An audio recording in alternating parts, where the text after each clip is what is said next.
வணக்கம். குரு ஜோதிடம் வாயிலாக உங்களை சந்திப்பதில் மிக மகிழ்ச்சி. ஜெகதீஸ்வரனின் அன்பு நேயர்களுக்கு என் அன்பான வணக்கங்கள். நம்ம இந்த காணொலியில என்ன பார்க்க போறோம் பாத்தீங்கன்னா, குரு வக்கர பயிற்சி பலன்கள் மீன ராசிக்கு நம்ம பார்க்க போறோம். பொதுவாகவே 9 நவகிரகங்கள்ல முக்கியமான கிரகம் சுப கிரகங்களான குரு பகவான் இப்ப அக்டோபர் மாதம் 9ஆம் தேதியில இருந்து பிப்ரவரி மாதம் 4ஆம் தேதி 2025 வரைக்கும் பாத்தீங்கன்னா குரு வக்கரம் அடைகிறாரு ரிஷப ராசியில. இப்ப குரு ஒரு வருஷத்துக்கு ஒரு டைம் ஒரு ராசியில இருந்து மற்றொரு ராசிக்கு மாறுறாரு. அதுல 4 மாதம் வக்கர காலங்கள். இப்ப மீன ராசிக்கோட அதிபதியே குரு. எப்பவுமே குரு மீன ராசியோட அதிபதியா இருக்கறனால உங்க ராசிக்கு 3ஆம் இடத்துல குரு பகவான் இருக்காரு. அதே குரு இருக்கிற இடத்துல நம்ம ராசிக்கு பார்க்கும்போது 11ஆம் இடத்துல லாபஸ்தானத்துல இருக்காரு. இப்படி இருக்கும் பொழுது இந்த குரு வக்கர காலங்கள்ல நமக்கு நல்லது பண்ணுவாராம்.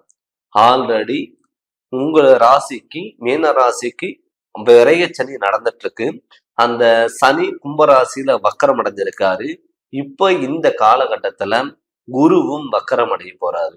இப்ப இந்த விரைய குரு இப்ப 11ஆம் இடத்துல இருக்கிற குரு உங்க ராசிக்கு 3ஆம் இடத்துல அமர்ந்திருக்கிறதுனால ராசியிலிருந்து பார்க்கும்போது 3ஆம் இடம், குருவோட இடத்துல இருந்து பார்க்கும்போது லாபஸ்தானத்துல 11ஆம் இடத்துல இருக்காரு. இந்த குரு வக்கர காலங்கள்ல உங்களுக்கு நன்மைகள் பண்ணுவாரா அப்படின்னு பாத்தீங்கன்னா கண்டிப்பா நல்லது பண்றதுக்கான வாய்ப்புகள் அதிகம். எப்பவுமே குரு பார்வைப்பட்ட கோடி நன்மைகள். அது குரு உங்க ராசிநாதனா இருக்கிறதுனால கண்டிப்பா சகோதர வகையில இருந்த பிரச்சனைகள், உடல் உடல் சார்ந்த விஷயங்கள் இருந்த பிரச்சனைகள் எல்லாமே நிவர்த்தனைகள் ஆகும். உடல் ஆரோக்கியத்துல நல்ல முன்னேற்றங்கள் கண்டிப்பா கொடுக்கும்.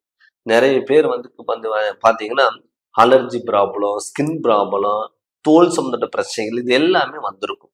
அவங்களுக்கெல்லாம் பாத்தீங்கன்னா நல்ல முன்னேற்றம் கொடுக்கக்கூடிய ஒரு காலகட்டமா இந்த குரு வக்கர காலங்கள்ல கண்டிப்பா இருக்கும். இப்ப ஆல்ரெடி நமக்கு விரைய சனி நடந்துட்டு இருக்கு. இப்ப சனியும் ஒரு பக்கம் வக்கரம் அடைஞ்சிட்டாரு. இப்ப குருவும் ஒரு இடத்துல வக்கரம் அடைய போறாரு. இப்ப இந்த 2 வக்கர கிரகங்கள் பாத்தீங்கன்னா உங்களுக்கு நல்லது பண்ணுவாங்களா அப்படின்னு பாத்தீங்கன்னா கண்டிப்பா நல்லது பண்ணுவாங்க. இப்ப இந்த காலகட்டத்துல நீங்க என்ன பண்ணணும்னா சுப விரயங்கள் நீங்க தேடி போகணும். நீங்க சுப விரயங்கள் நீங்க தேடி போகும் பொழுது அந்த குரு உங்களுக்கு நல்லதை பண்ணுவாரு. அதுக்கு காரணம் உங்க ராசிநாதனே குரு. இப்ப இந்த குரு நீங்க என்ன பண்ணணும்னா அசையா சொத்து மேல நீங்க இன்வெஸ்ட்மெண்ட் பண்ணணும். அசையா சொத்துன்னா என்னதுன்னா ஒரு வீடு கட்டுறது, இடம் வாங்குறது, பழைய வீடு ஆல்ட்ரேஷன் பண்றது, இல்ல வீட்டுல யாருக்காவது திருமண ஏஜ் இருந்தா திருமண வயதுல திருமணம் பண்றது, இது மாதிரி நீங்க சுப விரயங்கள் நீங்க பண்ணும் பொழுது ஹாஸ்பிட்டல்ல சில விரயங்கள் கம்மி பண்ணிடும். இப்ப திருமணம் ஆகாதவங்களுக்கு நமக்கெல்லாம் திருமணம் நடக்குமா? இல்ல இதுக்கு முன்னாடி நீங்க திருமண பேச்சு இருந்தீங்கன்னா பிரச்சனைகள். நிறைய பேர் பாத்தீங்கன்னா திருமணம் பண்ற டயத்துல, நிச்சயம் பண்ற டயத்துல கேன்சல் ஆயிருக்கும், பத்திரிக்கை அடிக்கிற டயத்துல கேன்சல் ஆயிருக்கும், மண்டபத்துக்கு அட்வான்ஸ் கொடுக்குற டயத்துல கேன்சல் ஆயிருக்கும், நிறைய பேர் மணவரையில உட்கார்ற டயத்துல கூட கேன்சல் ஆயிருக்கும். நம்ம கல்யாணம் ஆரம்பிச்சு பேச்சுவார்த்தை நடந்து நம்மளால நடத்த முடியாம போயிருச்சு, நம்ம ஆசைப்பட்டது நடக்காம போயிருச்சு அப்படின்னு சொல்லிட்டு நிறைய பேர் வருத்தப்படுவீங்க, வருத்தப்பட்டு இருப்பீங்க. ஆனா இப்ப இந்த காலகட்டத்துல நீங்க திருமண பேச்சு எடுத்தீங்கன்னா தடங்கள் இல்லாம கண்டிப்பா நடக்கும். இல்ல மறு திருமணம், என்ன மறுபடியும் ஒரு மேரேஜ் அஃபைட் ஆகி மறுபடியும் இன்னொரு மேரேஜ் நீங்க மறு வாழ்க்கை நீங்க தேடி போகலாம்னு நினைச்சீங்கன்னா இந்த காலகட்டத்துல நீங்க போங்க. கண்டிப்பா உங்களுக்கு நல்ல வாழ்க்கைங்கிறது அமையும். நிறைய பேர் கல்யாணம் பண்ணிட்டு கணவன் மனைவிக்குள்ள கருத்து வேறுபாடெல்லாம் இருக்கும். ஏன்னு கேட்டீங்கன்னா 7 சனி நடக்கும்போது நமக்கு ஒரு அனுபவத்தை கத்துக் கொடுக்கும். யாரை நம்பலாம், யாரை நம்ப கூடாது, எந்த வகையில போகலாம், எந்த வகையில போகக்கூடாது அப்படின்னு சொல்லிட்டு ஒரு அனுபவத்தை கத்துக் கொடுக்கும்.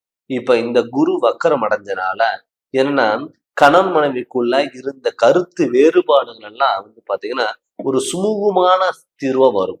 சார் எப்ப பார்த்தாலும் வீட்டுல வந்தீங்கன்னா நமக்கு சண்டை, நல்லது பண்ண போனாலும் கெட்டதா முடியுது.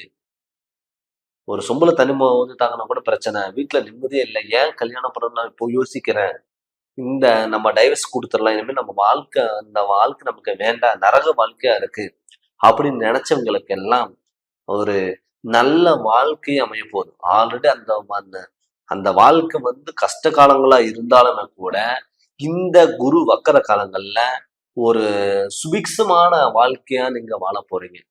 அது மட்டும் இல்லாம கல்யாணம் பண்ணிட்டு குழந்தை இல்லை வருத்தப்பட்டவங்களுக்கெல்லாம் கண்டிப்பா குழந்தை பாக்கியம் கிடைக்கக்கூடிய ஒரு காலகட்டம் இந்த குரு வக்கர காலங்கள்ல கண்டிப்பா உங்களுக்கு கொடுப்பாரு.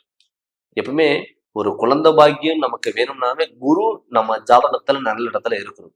ஆனா இப்ப இந்த கோச்சாரப்படி குரு உங்களுக்கு வக்கரம் அடையறனால இந்த குரு உங்களுக்கு நல்லது பண்ணுவாரு. தீய எண்ணங்களை ஒதுக்குவார். கடன் தொல்லைகள் நம்ம குடும்பம் நடத்துறதே கடன் வாங்கிதான் நடத்தக்கூடிய ஒரு சூழ்நிலையில் உருவாயிருக்கும். அவங்களுக்கெல்லாம் பாத்தீங்கன்னா இந்த காலகட்டத்துல உங்களுக்கு அந்த குரு நல்லது பண்ணக்கூடிய ஒரு காலகட்டமா கண்டிப்பா மாறுவார். கடன் தொல்லைகள் இருந்ததுன்னா அது கடன் நிவர்த்தனைகள் ஆகும். நிறைய பேர் பாத்துட்டீங்கன்னா 2 ரூபா கடன் கட்டினீங்கன்னா மறுபடியும் 4 ரூபா கடன் வாங்கதான் பார்த்திருக்கும். ஆனா இந்த காலகட்டத்தில் நீங்க கடன் கட்டினீங்கன்னா மறுபடியும் அப்படியே கடன் கம்மியாயிட்டே வரும். அது மட்டும் இல்லாம பூர்வீகத்தினால ஏற்படக்கூடிய ஒரு மாற்றங்கள். நிறைய பேர் வாடகை வீட்டுல தான் நான் இருக்கேன், சொந்த வீட்டுக்கு போகலாமா, இல்ல நான் சொந்த இடத்துல வீடு கட்டி இருக்க முடியுமா, பூர்வீகத்துல இருக்கலாமா அப்படின்னு நினைச்சவங்களுக்கெல்லாம் தாராளமா இந்த காலகட்டத்துல பூர்வீகத்து இடத்துல போய் நீங்க ஒரு சிம்மாசனத்துல உட்காரக்கூடிய ஒரு வாய்ப்பு உங்களையே தேடி வரும். அப்படி தேடி வரும் பொழுது அது நீங்க முழுமையா நீங்க பயன்படுத்திக்கோங்க. முடிஞ்ச அளவுக்கு வாகன மாற்றங்கள் வேண்டாம். இரவு நேர பயணங்கள் தவிர்த்துக்கிறது ரொம்ப நல்லது. வாகன மாற்றங்கள் முடிஞ்ச அளவுக்கு தவிர்த்துக்கோங்க. அது மட்டும் இல்லாம இப்ப மேல ராசிக்காரங்களுக்கு இந்த குரு வக்கரம் அடையறதுனால வெளியூர் பயணங்கள், வெளிநாடு வாய்ப்புகள் உங்களை தேடி வரும். நிறைய பேர் பாத்தீங்கன்னா வெளிநாட்டுல போறதுக்காக ஒரு ஏஜென்ட்ல நீங்க அமௌண்ட் கட்டியிருப்பீங்க.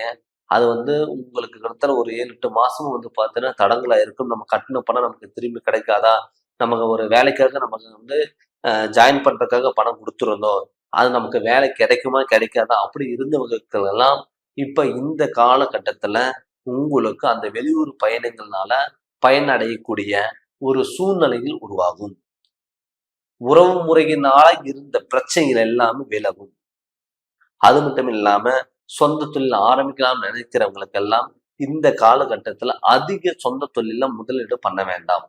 ஏன்னு கேட்டீங்கன்னா ஆல்ரெடி 7 சனி நடக்குது. எப்பவுமே ஒரு பிசினஸ் நம்ம பண்ணிட்டோம்னா நம்ம லைஃப் ஃபுல்லா அதை ரன் பண்ணிட்டு போயிட்டு இருக்கிற மாதிரி இருக்கணும். பட் இந்த 4 மாசம் உங்களுக்கு நல்லா இருக்கு.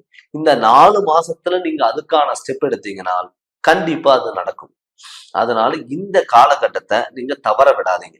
தவற விடாம அதுக்கான சூழ்நிலைகள் நீங்க ஏற்படுத்திக்கோங்க. அதுக்கான சூழ்நிலையில் உங்களை தேடி வரும். அந்த சூழ்நிலையில் உங்களுக்கு உருவாகும். அதனால முடிஞ்ச அளவுக்கு எந்த ஒரு விஷயம் நீங்க பண்ணாலும் கண்டிப்பா நிதானமா நீங்க பண்ணுங்க. ஏன்னு கேட்டீங்கன்னா குரு உங்களுக்கு நிதானத்தை கொடுப்பாரு. அந்த குரு நிதானத்தை கொடுத்து அதுக்கான செயல்பாடுகள் நீங்க செய்யும் பொழுது கண்டிப்பா உங்களுக்கு நல்லது பண்ணுவாரு.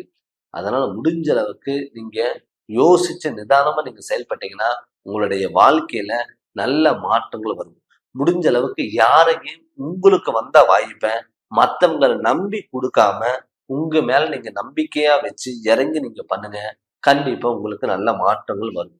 இப்ப நம்ம என்னதான் கிரகநிலைகளோட கோச்சாரப்படி நம்ம பார்த்தாலும் இப்ப இந்த குரு வக்கர காலங்கள் மீன ராசிக்கு அருமையான யோகத்தை கொடுக்கும்.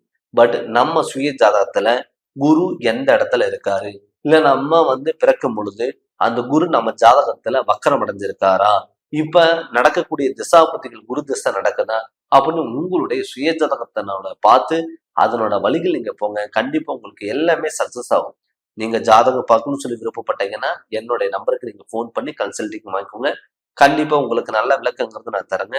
இந்த சேனல் நீங்க ஃபர்ஸ்ட் டைம் பாக்குற மாதிரி சப்ஸ்கிரைப் பண்ணுங்க, பெல் பட்டனை டச் பண்ணுங்க, உங்க நண்பர்களுக்கும் ஷேர் பண்ணுங்க. நன்றி, வணக்கம்.